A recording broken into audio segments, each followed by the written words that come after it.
राहाता तालुक्यातील तिसगाव येथे उपसरपंचांच्या घरात झालेल्या चोरीच्या घटनेने परिसरात खळबळ उडाली आहे। मध्यरात्रीच्या सुमारास अज्ञात चोरट्यांनी बंद घराचे कुलूप तोडून घरफोडी केल्याची घटना रविवारी उघडकीस आली। मिळालेल्या माहितीनुसार भाऊसाहेब तुकाराम रांधवणे हे शनिवारी सकाळी पंढरपूरला गेले होते, तर त्यांच्या पत्नी उपसरपंच उर्मिला भाऊसाहेब रांधवणे आपल्या मुलांसह माहेरी गेल्या होत्या। घर रिकामे असल्याचा फायदा घेत चोरट्यांनी मुख्य सेफ्टी दरवाजाचे कडी तोडून घरात प्रवेश केला। यावेळी सोन्याची अंगठी तसेच अंदाजे 30 ते 35 हजार रुपये रोकड चोरून फरार झाले। रविवारी दुपारी रांधवणे घरी परतल्यानंतर ही घटना त्यांच्या लक्षात आली। त्यांनी तत्काळ लोणी पोलीस स्टेशनला माहिती दिली। सहाय्यक पोलीस निरीक्षक कैलास वाघ यांच्या मार्गदर्शनाखाली पोलीस कॉन्स्टेबल वाल्मिक पारधी यांनी लगेच घटनास्थळी धाव घेत झालेल्या घटनेची पाहणी केली।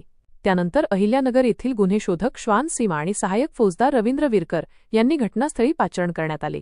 श्वान पथकाने चोरट्यांनी कडसकर वस्तीच्या दिशेने पलायन केल्याचे निदर्शित केले। तसेच अहिल्यानगर येथील फिंगरप्रिंट विभाग घटनास्थळी येऊन फिंगरप्रिंटचे नमुने संकलित केले। या घटनेबाबत लोणी पोलीस ठाण्यात घरफोडीचा गुन्हा नोंदविला असून पुढील तपास सहाय्यक पोलीस निरीक्षक कैलास वाघ यांच्या मार्गदर्शनाखाली पोलीस हेड कॉन्स्टेबल वाल्मिक पारधी हे करत आहे। या घटनेमुळे परिसरात भीतीचे वातावरण निर्माण झाले आहे। वृत्त संकलन विभाग, विजन प्लस न्यूज, लोणी।